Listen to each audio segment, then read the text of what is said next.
Assalamualaikum students, hope you are all fine. I'm your teacher from Global School System. Now today we are discuss science unit number 4 environmental pollution. Environment means माहौल, pollution means गंदगी. Okay, means माहौल की गंदगी. So firstly I will discuss the definition of environment. Your environment, everything that is around us. वो चीज़ें जो आपके इर्द गिर्द मौजूद हैं वो आपके पास क्या है? environment है. उसमें आपके पास your schools, roads, playing fields, shops, people, city, you live, breathe, all form of part environment. Clear? ना move next biodegradable waste. Biodegradable waste वो वेस्ट है, यानी कि वेस्ट का मतलब होता है वो चीज़ें जो मतलब वेस्ट हो जाती हैं आफ्टर द यूज़, जो है आप लोग उसको यूज़ नहीं करते, जो वेस्ट होती हैं आपके पास. जैसे कि आप सब्जियां काटते हैं उसके जो पील्स होते हैं वो आपके पास वेस्ट होते हैं. देन आपके पास जो आप कार्डबोर्ड वगैरह यूज़ करते हैं वो भी, पेपर्स वगैरह, ये सारे वेस्ट होते हैं. तो ये वो वेस्ट है जिनको आप दोबारा से रीयूज़ कर सकते हैं, दोबारा से इस्तेमाल में ला सकते हैं. Next, non biodegradable waste. Not all waste product are biodegradable.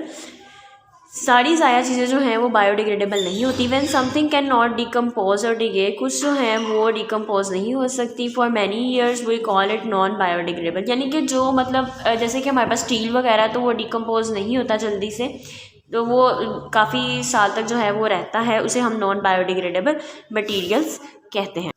Next, way to reduce impact of non biodegradable material on environment. Say no to plastic grocery bags. ठीक है, प्लास्टिक ग्रोसरी बैग जिनको हमने नो कहना है. Do not buy non biodegradable plastic covers और foil. Do not waste paper. Write on both sides, यानी कि paper की एक साइड पे यूज़ करके उसको दोबारा से हम लोग क्या करेंगे, वेस्ट नहीं करेंगे, उसकी दूसरी साइड को भी रीयूज़ कर सकते हैं. इन बैलेंस को रीयूज़ कर सकते हैं. Reuse paper bags. Next, causes of pollution. Causes of pollution की हमारी पोल्यूशन की वजह क्या है? पोल्यूशन की वजह सबसे पहले तो हमारे पास कचरे के ढेर हैं जो कि देखने में बिल्कुल भी अच्छे नहीं लगते. उसमें कॉकरोचेज़ आ जाते हैं, रैट्स आ जाते हैं, जो कि हमारी छोटे छोटे माइक्रो ऑर्गेनिजम्स आ जाते हैं जो हमारे बीमारी का सबब बनते हैं. तो सो ये कचरे का ढेर जो है हमारे पोल्यूशन की सबसे बड़ी. नेक्स्ट, हमारे पास टाइप्स ऑफ पोल्यूशन है, जिसमें हमारे पास टोटल 3 टाइप्स हैं. Land pollution, air pollution and water pollution. Land pollution हमारे पास कैसे पैदा होती है? लैंड पोल्यूशन जो हमारे पास कचरे के ढेर वगैरह लगे होते हैं, ठीक है, उससे हमारे पास लैंड पोल्यूशन आता है. हम ज़मीन पे कचरा फेंक देते हैं तो उससे हमारे बीमारियां भी पैदा होती हैं. नेक्स्ट हमारे पास है एयर पोल्यूशन. तो जब हम इस कचरे को जलाते हैं तो वो हमारे पास एयर पोल्यूशन का सबब बनते हैं. और नेक्स्ट हमारे पास ये भी है कि जब हमारे पास फैक्ट्रियों से धुएं वगैरह निकलते हैं वो भी हमारे पास एयर पोल्यूशन का सबब बनते हैं, एयर पोल्यूशन का कॉज है.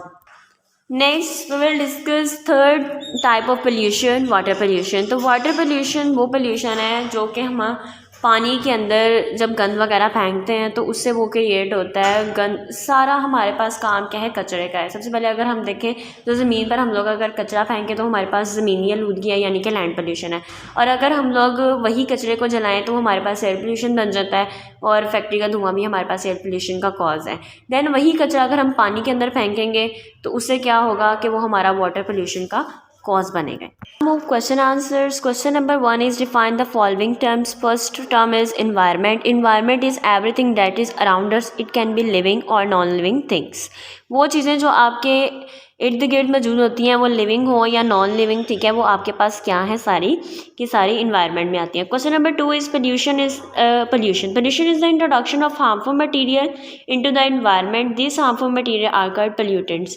तो पोल्यूशन आपके पास क्या है? वो हार्मफुल मटीरियल जो कि हमारे इन्वायरमेंट में मौजूद है, जो कि हमें बुरी तरीके से इफेक्ट करते हैं, वो हमारे पास क्या है? Pollution. Third question is difference between biodegradable and non biodegradable waste. First of all, biodegradable and non-biodegradable. Biodegradable material can be decomposed naturally, microorganism and other living things. Biodegradable होता है वो decompose होता है naturally. Non-biodegradable material cannot be decomposed naturally by any living organisms. ठीक है, वो naturally decompose नहीं होता. Next question number 4 is what is land pollution? Land pollution is the pollution of the earth by solid and liquid waste which produce a result of human activities. ठीक है, जो land pollution है वो हमारे पास होता है सॉलिड और liquid waste में, जो कि हम ज़मीन पे यानी कि कचरा वगैरह फेंकते हैं ना, वो हमारे पास क्या है? Land pollution. अब यहाँ पर last question is give 3 suggestion to reduce the pollution. Plant more trees. Remember the 3 R's. Reduce, reuse, recycle. When possible use public transport. Walk और राइड अ बाइसाइकिल.